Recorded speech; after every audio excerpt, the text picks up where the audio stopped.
And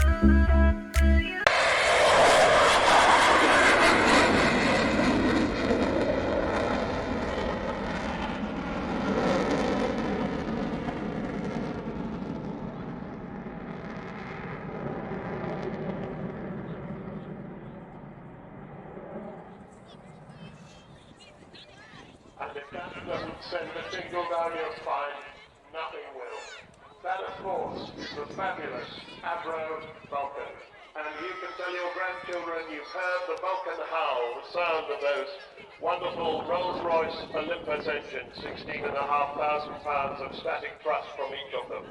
That extraordinary howl that she makes when she's starting to take off. It's as if she is pawing the ground, ready to go. And you see what an amazingly agile aeroplane she is. This is a big bomber that carries 21,000 pounds of bombs, and in fact did exactly that down to the Falklands. With one of the pilots on today, Martin Withers, as the man in charge in the aircraft on the far side of the airfield, Vulcan XM607. Coming back in towards us now, flown from the left-hand seat today by Kev Rubins.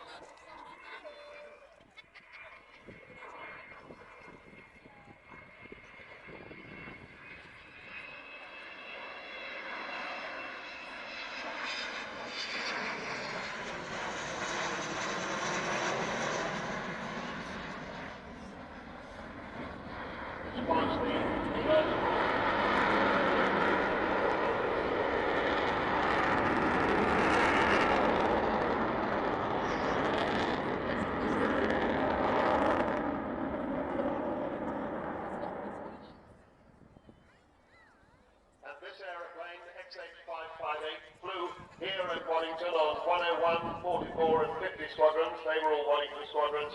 She later became a maritime reconnaissance aircraft on 27 Squadron at Scampton and then a tanker. She was saved for the display flight when the rest of the Vulcans were disbanded. She finally retired from RAF service in 1993. She bears the colours of all of the Vulcan squadrons, plus the Lincoln coat of arms on the fin with the panther's head of #1 group on the nose.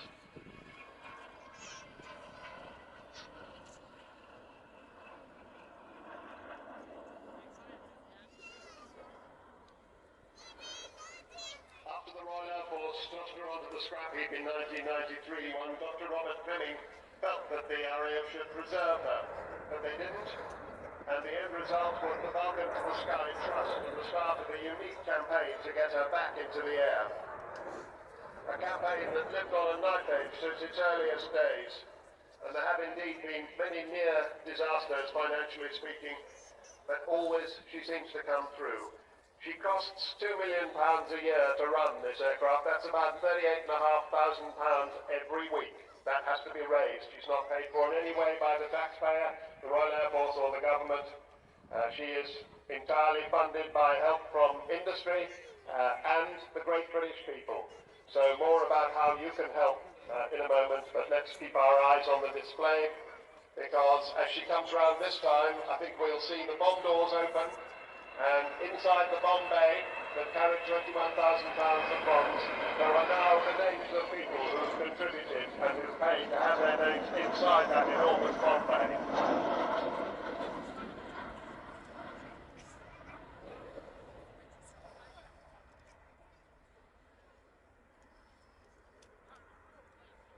Much of the fundraising is done by the Vulcan to the Sky Club, which has more than 8,000 members. One of the biggest aviation heritage support clubs in the world.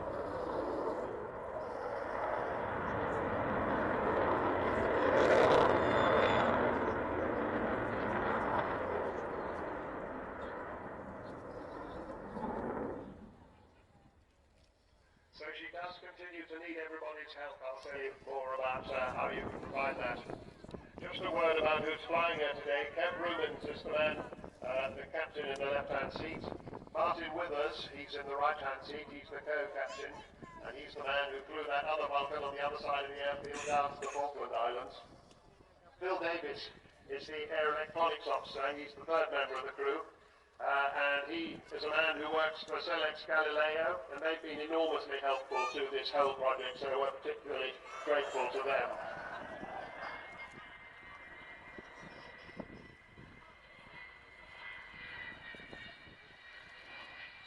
can tiptoe in if she wants to.